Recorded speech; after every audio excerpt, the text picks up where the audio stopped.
ನಕ್ಸಲ್ ನಾಯಕರು ಶರಣಾಗತಿಯಾಗಲಿಕ್ಕೆ count down ಶುರುವಾಗಿದೆ. ಇನ್ನು ನಕ್ಸಲೀಯರಿಗೆ ವಿಶೇಷ ಪ್ಯಾಕೇಜ್ನ ಭರವಸೆಯನ್ನು ನೀಡಲಾಗಿದೆ.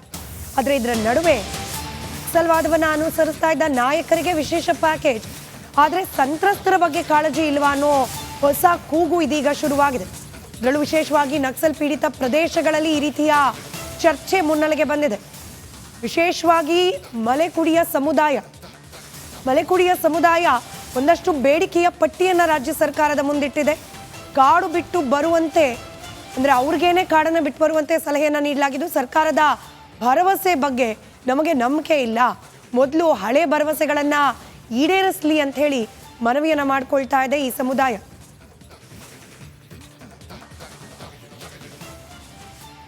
ಆಗಿದೆ ಅವ್ರದ್ದು ಜೀವ ಹೋಗಿ ನಮಗೆ ಈಗ ಸರೆಂಡರ್ ಆಗುವವರಿಗೆ ಕೊಡ್ತಾರೆ ಅಲ್ಲ ಪರಿಹಾರ, ಅದು ಇದು ಎಂತ ಎಲ್ಲ ಗೌರ್ಮೆಂಟ್ ಕೊಡ್ತದೆ, ಅದೇ ನಮ್ಗೆ ಕೊಟ್ರೆ ಸಾಕು ಅವರು.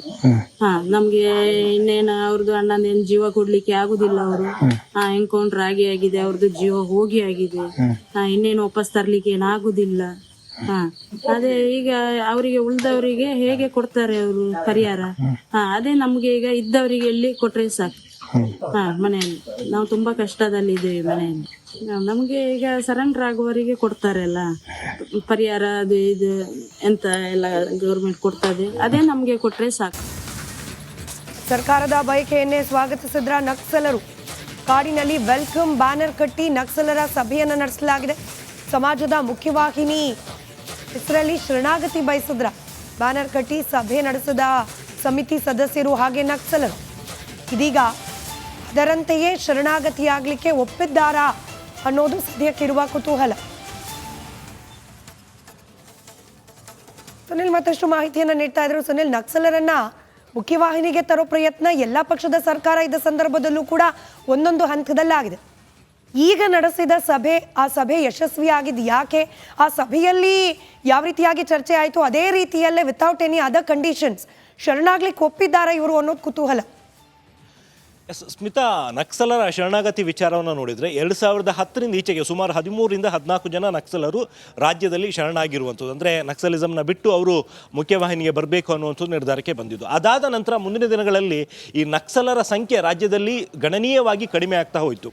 ಪ್ರಮುಖವಾಗಿ ಕರ್ನಾಟಕ, ಕೇರಳ ಮತ್ತು ತಮಿಳುನಾಡು ಈ ಮೂರು ಭಾಗದ ಅರಣ್ಯ ಪ್ರದೇಶಗಳಲ್ಲಿ ಇದ್ದಂತಹ ನಕ್ಸಲರ ಸಂಖ್ಯೆ ದಿನದಿಂದ ದಿನಕ್ಕೆ ಕಡಿಮೆ ಆಯಿತು. ಮತ್ತು ನಕ್ಸಲರ ಸಂಖ್ಯೆಯನ್ನು ಹೆಚ್ಚು ಮಾಡೋದಕ್ಕೆ ಈ ಹಿಂದೆ ಎನ್ಕೌಂಟರ್ನಲ್ಲಿ ಬಲಿಯಾದಂತಹ ವಿಕ್ರಮ್ ಗೌಡ ಸೇರಿದಂತಹ ಹಲವಾರು ಮಂದಿ ನಾಯಕರು ಪ್ರಯತ್ನವನ್ನು ಮಾಡಿದರು. ಅಂದರೆ ಹೊಸಬರನ್ನ ನಕ್ಸಲಿಸಮ್ಗೆ ಸೇರಿಸುವಂಥ ಒಂದು ಪ್ರಯತ್ನವನ್ನು ಕೂಡ ಮಾಡಿದರು. ಆದರೆ ಈಗಿನ ದಿನಗಳಲ್ಲಿ ಯಾರೂ ಕೂಡ ನಕ್ಸಲಿಸಮ್ ಕಡೆಗೆ ಮುಖ ಮಾಡೋದಕ್ಕೆ ಒಲವು ತೋರಿಸಿರಲಿಲ್ಲ. ಹಾಗಾಗಿ ಇವರ ಸಂಖ್ಯೆ ಕೂಡ ಜಾಸ್ತಿ ಆಗಿರಲಿಲ್ಲ.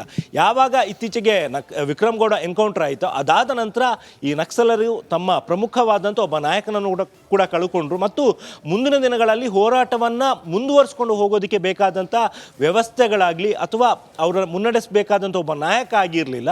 ಇದೇ ಸಮಯಕ್ಕೆ ಸರಿಯಾಗಿ ಸರ್ಕಾರ ಕೂಡ ಇವರ ಶರಣಾಗತಿಗೆ ಸಂಬಂಧಪಟ್ಟಂತೆ ಒಂದು ಆಫರ್ನ ಕೊಟ್ಟಂತಹ ಕಾರಣದಿಂದಾಗಿ ಇದೀಗ ಈ 6 ಜನ ನಕ್ಸಲರು ಕೂಡ ಶರಣಾಗೋದಕ್ಕೆ ಮುಂದೆ ಬಂದಿದ್ದಾರೆ ಅನ್ನುವಂಥದ್ದು ಮಾಹಿತಿ ಕೂಡ ಇರುವಂಥದ್ದು. ಒಂದು ವೇಳೆ ಸರ್ಕಾರ ಈ ಒಂದು ಆಫರ್ನ ಕೊಡದೇ ಹೋಗಿದ್ರೆ ಬಹುಶಃ ಅವರಾಗಿ ಅವರು ಸರ್ಕಾರವನ್ನು ಸಂಪರ್ಕ ಮಾಡ್ತಿದ್ರಾ ಇಲ್ವಾ ಅನ್ನುವಂಥದ್ದು ಗೊತ್ತಿಲ್ಲ. ಆದರೆ ಸದ್ಯದ ಪರಿಸ್ಥಿತಿಯಲ್ಲಿ ಅವರು ಈ ನಕ್ಸಲಿಸಮ್ನ ಬಿಟ್ಟು ಮುಖ್ಯವಾಹಿನಿಗೆ ಬರೋದಕ್ಕೆ ಎಲ್ಲ ರೀತಿಯಲ್ಲೂ ಸಜ್ಜಾಗಿದ್ದರು. ಮತ್ತು ನಿನ್ನೆ ನಡೆದಂತಹ ಮಾತುಕತೆ ಸಂದರ್ಭದಲ್ಲೂ ಕೂಡ ಕೆಲವೊಂದು ಕಂಡೀಷನ್ಗಳನ್ನು ಸರ್ಕಾರ ಒಪ್ಪದೇ ಇದ್ದರೂ ಕೂಡ ನಾವು ಮುಖ್ಯವಾಹಿನಿಗೆ ಬರೋದಕ್ಕೆ ತಯಾರಾಗಿದ್ದೀವಿ ಅನ್ನುವಂಥ ಮಾತುಗಳನ್ನು ಹೇಳಿದ್ದಾರೆ ಅನ್ನುವಂಥದ್ದು ಪೊಲೀಸ್ ಮೂಲಗಳಿಂದ ಸಿಕ್ಕಿರುವಂಥ ಒಂದು ಮಾಹಿತಿ. ಸ್ಮಿತಾ, ರೈಟ್, ಧನ್ಯವಾದ ಸುನಿಲ್ ಮಾಹಿತಿಗಾಗಿ.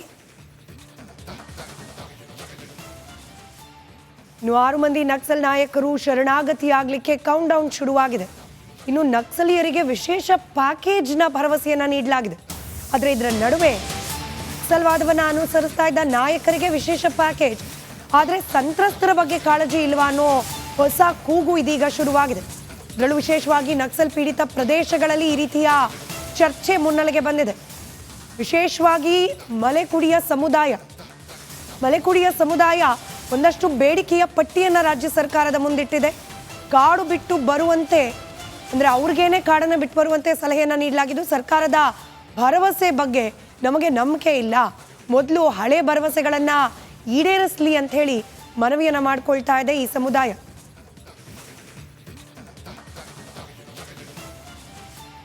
ಆಗಿದೆ ಅವ್ರದ್ದು ಜೀವ ಹೋಗಿ ನಮ್ಗೆ ಈಗ ಸರೆಂಡರ್ ಆಗುವವರಿಗೆ ಕೊಡ್ತಾರೆ ಅಲ್ಲ ಪರಿಹಾರ ಅದು ಇದು ಎಂತ ಎಲ್ಲ ಗೌರ್ಮೆಂಟ್ ಕೊಡ್ತದೆ ಅದೇ ನಮ್ಗೆ ಕೊಟ್ರೆ ಸಾಕು ಅವರು.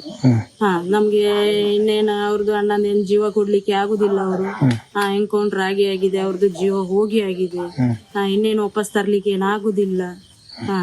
ಅದೇ ಈಗ ಅವರಿಗೆ ಉಳ್ದವರಿಗೆ ಹೇಗೆ ಕೊಡ್ತಾರೆ ಅವರು ಪರಿಹಾರ? ಅದೇ ನಮ್ಗೆ ಈಗ ಇದ್ದವರಿಗೆ ಎಲ್ಲಿ ಕೊಟ್ರೆ ಸಾಕು. ಮನೆಯಲ್ಲಿ ನಾವು ತುಂಬಾ ಕಷ್ಟದಲ್ಲಿದ್ದೇವೆ. ಮನೆಯಲ್ಲಿ ನಮ್ಗೆ ಈಗ ಸರೆಂಡರ್ ಆಗುವವರಿಗೆ ಕೊಡ್ತಾರಲ್ಲ ಪರಿಹಾರ ಅದು ಇದು ಎಂತ ಎಲ್ಲ ಗೌರ್ಮೆಂಟ್ ಕೊಡ್ತದೆ ಅದೇ ನಮ್ಗೆ ಕೊಟ್ರೆ ಸಾಕು. ಸರ್ಕಾರದ ಬಯಕೆಯನ್ನೇ ಸ್ವಾಗತಿಸಿದ್ರ ನಕ್ಸಲರು. ಕಾಡಿನಲ್ಲಿ ವೆಲ್ಕಮ್ ಬ್ಯಾನರ್ ಕಟ್ಟಿ ನಕ್ಸಲರ ಸಭೆಯನ್ನು ನಡೆಸಲಾಗಿದೆ.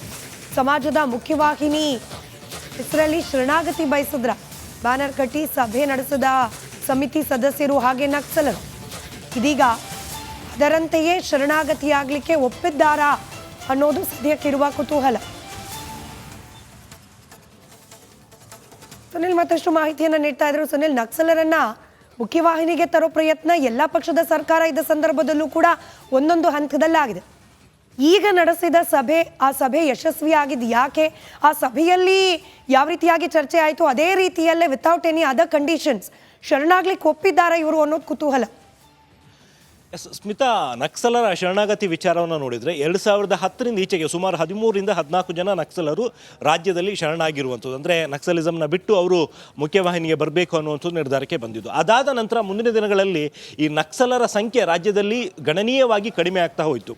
ಪ್ರಮುಖವಾಗಿ ಕರ್ನಾಟಕ, ಕೇರಳ ಮತ್ತು ತಮಿಳುನಾಡು ಈ ಮೂರು ಭಾಗದ ಅರಣ್ಯ ಪ್ರದೇಶಗಳಲ್ಲಿ ಇದ್ದಂತಹ ನಕ್ಸಲರ ಸಂಖ್ಯೆ ದಿನದಿಂದ ದಿನಕ್ಕೆ ಕಡಿಮೆ ಆಯಿತು. ಮತ್ತು ನಕ್ಸಲರ ಸಂಖ್ಯೆಯನ್ನು ಹೆಚ್ಚು ಮಾಡೋದಕ್ಕೆ ಈ ಹಿಂದೆ ಎನ್ಕೌಂಟರ್ನಲ್ಲಿ ಬಲಿಯಾದಂತಹ ವಿಕ್ರಮ್ ಗೌಡ ಸೇರಿದಂತೆ ಹಲವಾರು ಮಂದಿ ನಾಯಕರು ಪ್ರಯತ್ನವನ್ನು ಮಾಡಿದರು. ಅಂದರೆ ಹೊಸಬ್ರನ್ನ ನಕ್ಸಲಿಸಮ್ಗೆ ಸೇರಿಸುವಂಥ ಒಂದು ಪ್ರಯತ್ನವನ್ನು ಕೂಡ ಮಾಡಿದರು. ಆದರೆ ಈಗಿನ ದಿನಗಳಲ್ಲಿ ಯಾರೂ ಕೂಡ ನಕ್ಸಲಿಸಮ್ ಕಡೆಗೆ ಮುಖ ಮಾಡೋದಕ್ಕೆ ಒಲವು ತೋರಿಸಿರಲಿಲ್ಲ. ಹಾಗಾಗಿ ಇವರ ಸಂಖ್ಯೆ ಕೂಡ ಜಾಸ್ತಿ ಆಗಿರಲಿಲ್ಲ. ಯಾವಾಗ ಇತ್ತೀಚೆಗೆ ವಿಕ್ರಮ್ ಗೌಡ ಎನ್ಕೌಂಟರ್ ಆಯಿತು, ಅದಾದ ನಂತರ ಈ ನಕ್ಸಲರು ತಮ್ಮ ಪ್ರಮುಖವಾದಂಥ ಒಬ್ಬ ನಾಯಕನನ್ನು ಕೂಡ ಕಳ್ಕೊಂಡ್ರು. ಮತ್ತು ಮುಂದಿನ ದಿನಗಳಲ್ಲಿ ಹೋರಾಟವನ್ನು ಮುಂದುವರಿಸ್ಕೊಂಡು ಹೋಗೋದಕ್ಕೆ ಬೇಕಾದಂಥ ವ್ಯವಸ್ಥೆಗಳಾಗಲಿ ಅಥವಾ ಅವರ ಮುನ್ನಡೆಸಬೇಕಾದಂಥ ಒಬ್ಬ ನಾಯಕ ಆಗಿರಲಿಲ್ಲ. ಇದೇ ಸಮಯಕ್ಕೆ ಸರಿಯಾಗಿ ಸರ್ಕಾರ ಕೂಡ ಇವರ ಶರಣಾಗತಿಗೆ ಸಂಬಂಧಪಟ್ಟಂತೆ ಒಂದು ಆಫರ್ನ ಕೊಟ್ಟಂತಹ ಕಾರಣದಿಂದಾಗಿ ಇದೀಗ ಈ 6 ಜನ ನಕ್ಸಲರು ಕೂಡ ಶರಣಾಗೋದಕ್ಕೆ ಮುಂದೆ ಬಂದಿದ್ದಾರೆ ಅನ್ನುವಂಥದ್ದು ಮಾಹಿತಿ ಕೂಡ ಇರುವಂಥದ್ದು.